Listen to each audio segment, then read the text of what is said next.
മാഷ നമസ്കാരം. നമസ്കാരം. അങ്ങനെ ആർലേക്കർ രാജേന്ദ്ര വിശ്വനാഥ് ആർലേക്കർ സടകുടഞ്ഞെണീച്ചിരിക്കുകയാണ്. എണീച്ചപ്പോൾ തന്നെ CPM പത്തിക്കെട്ട് ആഞ്ഞടിച്ചിരിക്കുകയാണ്. ഇപ്പോൾ പിണറായി വിജയൻ വാവൊളിച്ചിരിക്കുകയാണ്, എന്ത് ചെയ്യണമെന്നറിയാതെ. പോയത് മൂർഖനാണെങ്കിൽ വന്നത് രാജവെമ്പാല. എന്താകും ഇനി CPM അവസ്ഥ? ഇതിനകത്ത് BJPയുടെ ദീർഘവീക്ഷണത്തോടുള്ള സമീപനമാണ് പ്രധാനപ്പെട്ടത്. ഇപ്പോൾ ആർലേക്കറാണോ അല്ലെങ്കിൽ ആരിഫ് ഖാനാണോ എന്നുള്ളതൊരു പ്രശ്നമല്ല എന്നാണ് ഞാൻ മനസ്സിലാക്കുന്നത്. കാരണം ദീർഘകാല അടിസ്ഥാനത്തിലുണ്ടാക്കിയ പദ്ധതി നടപ്പിലാക്കുന്നതിനുള്ള ഉപകരണങ്ങളാണ് യഥാർത്ഥത്തിൽ നമ്മളുടെ മുന്നിലെത്തിയിരിക്കുന്നതായിട്ടുള്ള ആർലേക്കർ. കാരണം കുറേ കാലമായിട്ട് എല്ലാ സംസ്ഥാനങ്ങളിലും BJP ഇതര സംസ്ഥാനങ്ങൾ എന്ന് വേണമെങ്കിൽ നമുക്ക് വിശേഷിപ്പിക്കാം, BJP ഭരിക്കാത്തതായിട്ടുള്ള സംസ്ഥാനങ്ങൾ, അവിടെയൊക്കെയുള്ള സർവകലാശാലകളിലേക്ക് വൈസ് ചാൻസലർമാരെ നിശ്ചയിക്കുന്നത് സംബന്ധിച്ച് തർക്കം വളരെ നാളുകളായിട്ട് വളരെ രൂക്ഷമായിരുന്നു. അതിൻ്റെ ഏറ്റവും രൂക്ഷമായിട്ടുള്ള ഒരു കാഴ്ച നമ്മൾ കേരളത്തിൽ കണ്ടതാണ്.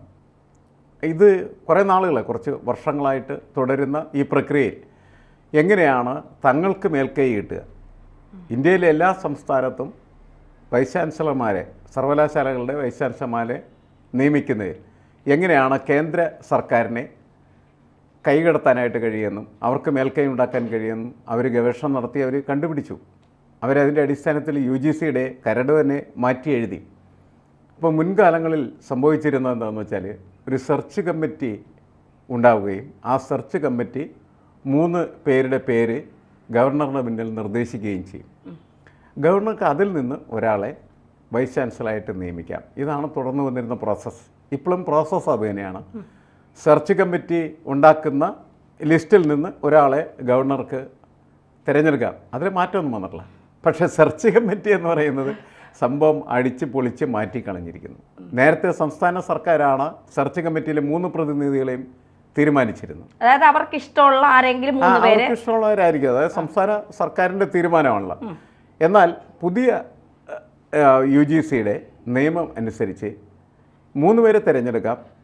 അതിൽ ഒരാളെ തിരഞ്ഞെടുക്കുന്നത് ഗവർണർ തന്നെയാണ്.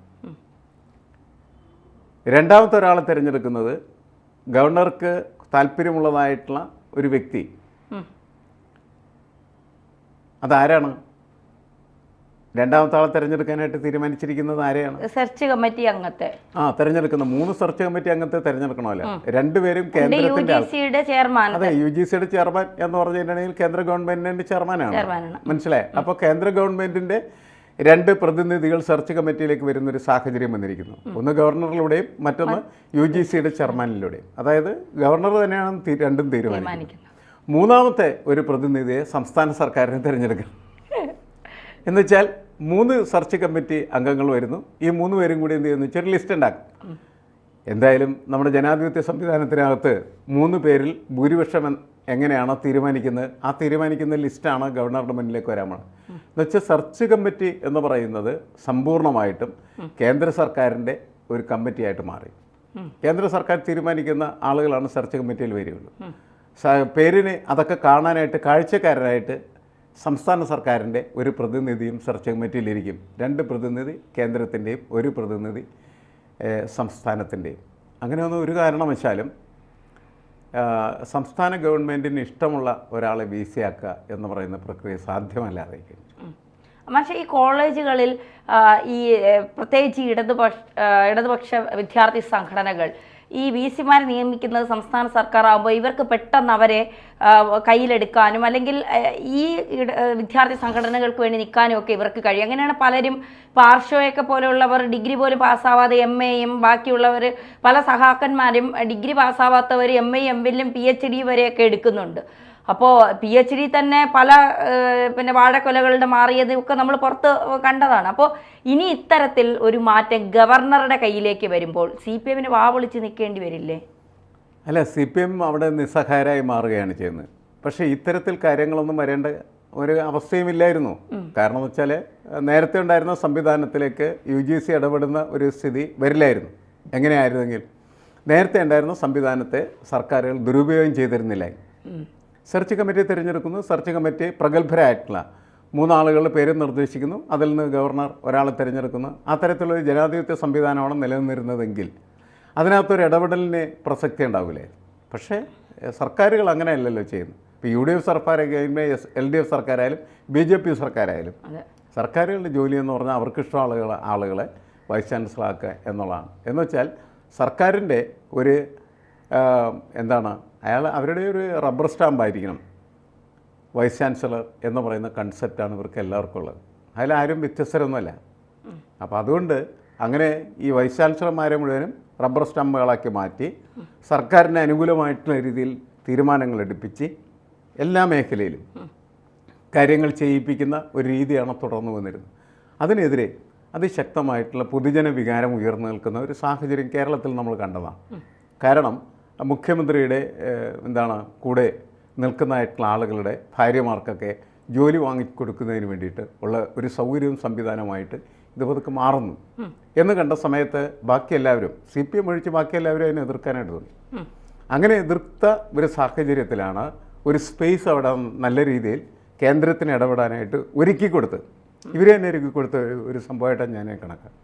അങ്ങനെ വന്നപ്പോഴാണ് അവിടേക്ക് കേന്ദ്രത്തിൻ്റെ പുതിയ നയങ്ങൾ നടപ്പിലാക്കുന്ന സംവിധാനങ്ങൾ വരികയും അങ്ങനെ UGCയുടെ കരട് തന്നെ അവർ മാറ്റി എഴുതി അതിൽ ഇത്തരത്തിൽ എങ്ങനെയാണോ ഓരോ സർവകലാശാലയും പിടിക്കുകയും ആ സർവകലാശാലയെ എങ്ങനെയാണ് അവർക്കനുസൃതമായിട്ടുള്ള രീതിയിൽ രാഷ്ട്രീയവൽക്കരിക്കുകയും ചെയ്യുക എന്ന് പറയുന്ന ചിന്ത. ഇപ്പോൾ CPM അത് ചെയ്യുന്ന സമയത്ത് അത് ചുവപ്പ് രാശി പടർത്തുന്ന പ്രക്രിയയാണെങ്കിൽ BJP ചെയ്യുന്ന സമയത്ത് കാവ്യ പടർത്തലും അതേപോലെ തന്നെ കോൺഗ്രസ് ചെയ്യുന്ന സമയത്ത് ത്രിവർണ്ണം പടർത്തലും ഒക്കെ മാറും.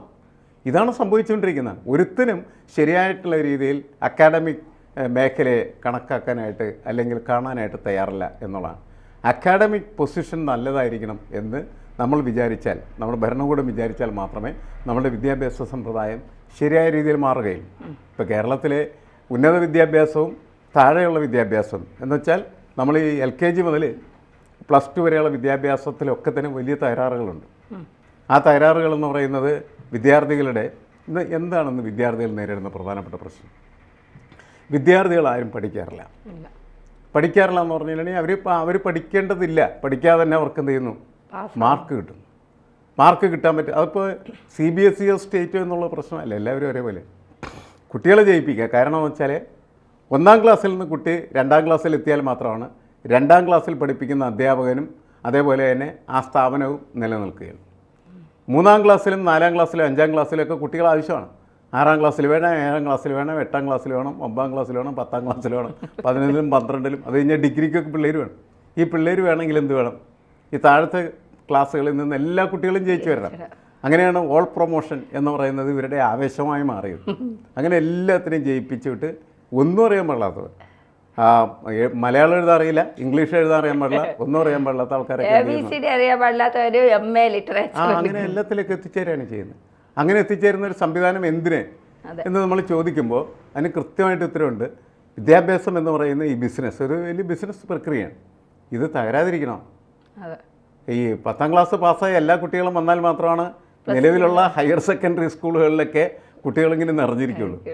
അവരെ പഠിപ്പിക്കാനായിട്ട് അധ്യാപകരെ നമ്മൾ 50 ലക്ഷമൊക്കെ കൊടുത്ത് എന്ത് ചെയ്യുന്ന നിയമിച്ചിരിക്കുകയാണ് ചെയ്യുന്നത്. അപ്പോൾ ഇവിടെ കുട്ടികളില്ലെങ്കിൽ ഇവരെ പിരിച്ചുകൊണ്ടുവരും. എന്നുവെച്ചാൽ ഒരു ബിസിനസ്, ഒരു കട തന്നെ പൂട്ടേണ്ടി വരും. ഇത്തരത്തിൽ ഒരു ബിസിനസ് ലോബിയായിട്ടിത് മാറി ഒന്നിനും കൊള്ളാത്ത രീതിയിലേക്ക് അക്കാഡമിക് സെക്ഷൻ മാറിക്കഴിഞ്ഞിരിക്കുന്ന സാഹചര്യത്തിൽ അല്പം ബോധമുള്ള മനുഷ്യരൊക്കെ ഇത് ശരിയല്ല എന്ന് പറയാൻ തുടങ്ങുന്നുണ്ട്. അത് ശരിയല്ല എന്ന് പറയുന്നത് കേൾക്കാൻ ആരും തയ്യാറല്ല. അതിനോടൊപ്പമാണ് ഇത് മൊത്തം ബിസിനസ്സും അതേപോലെ തന്നെ സ്വകാര്യവൽക്കരണം എന്ന് പറയുന്നത് ഈ അധ്യാപക മേഖല അതിൽ വളരെയധികം ആളുകളെ ഈ സർക്കാരിൻ്റെ സ്വകാര്യ സംവിധാനത്തിലേക്ക് കൊണ്ടുവരികയും സ്വകാര്യവൽക്കരിക്കുകയും അവരെ മാത്രം ജയിപ്പിക്കുന്ന സ്ഥിതിയിലേക്ക് എത്തിച്ചേർന്നു. അങ്ങനെയൊക്കെയാണ് ഇവിടെ VCമാർ എന്ന് പറയുന്നത് ഉപകരണങ്ങളായി മാറുന്നു എന്ന് പറയുന്ന പരാതി ഉയർന്നിരിക്കുന്നു. അപ്പോൾ അതിനെതിരെ ഒരു ജനകീയമായിട്ടുള്ള ഒരു അഭിപ്രായ രൂപീകരണം ഉണ്ടാവുകയും ജനങ്ങളെതിരാവുകയും പൊതു അഭിപ്രായം പബ്ലിക് ഒപ്പീനിയൻ എന്ന് പറയുന്ന സാധനം ഇവർക്കെതിരായി തീരുകയും ചെയ്യുന്ന സാഹചര്യത്തിലാണ് കേന്ദ്രത്തിന് താല്പര്യം സംരക്ഷിക്കുന്നതിന് വേണ്ടിയിട്ട് UGCയെ മൊത്തമായിട്ട് മാറ്റി എഴുതി ഗവർണർമാരിലേക്ക് അതിൻ്റെ അധികാരം പതുക്കെ എത്തിക്കുകയും അങ്ങനെ ഗവർണർ ഇനി മുതൽ VCമാരെ നിശ്ചയിക്കും. അതിനുള്ള നിയമപരമായ സംവിധാനം, ഇത് ജനാധിപത്യമാണ്. തീരുമാനിക്കും എന്ന് പറയുമ്പോൾ തീരുമാനിക്കാനായിട്ടുള്ള സൗകര്യം ഉണ്ടാക്കി കൊടുക്കണം. അത് കൃത്യമായിട്ട് കേന്ദ്ര ഗവൺമെൻറ് ഇപ്പോൾ ഉണ്ടാക്കി കൊടുക്കുകയും 6 ഏക്കർ എന്ന് പറയുന്ന പ്രതിഭാസത്തിലൂടെ നടപ്പിലാക്കാനായിട്ട് പോവുകയാണ് ചെയ്യുന്നത്. എന്നുവെച്ചാൽ കേരളത്തിൽ ഇനി വരാൻ പോകുന്ന കാലഘട്ടത്തിലെ ഒരൊറ്റ VC പോലും പിണറായി വിജയന് താല്പര്യമുള്ള ആളുകൾ ഉണ്ടാവില്ല. അത് ഉറപ്പുവരുത്തലാണ് ആർലേക്കർ എന്ന് പറയുന്ന ഗവർണറുടെ ചുമതല എന്ന് മുകളിൽ നിന്ന് നിർദ്ദേശം ലഭിക്കുകയും അദ്ദേഹം അതിനനുസരിച്ച് പ്രവർത്തിക്കാൻ തുടങ്ങുകയും ചെയ്യുന്നു. ഇതാണ് നമ്മൾ കാണേണ്ടത്.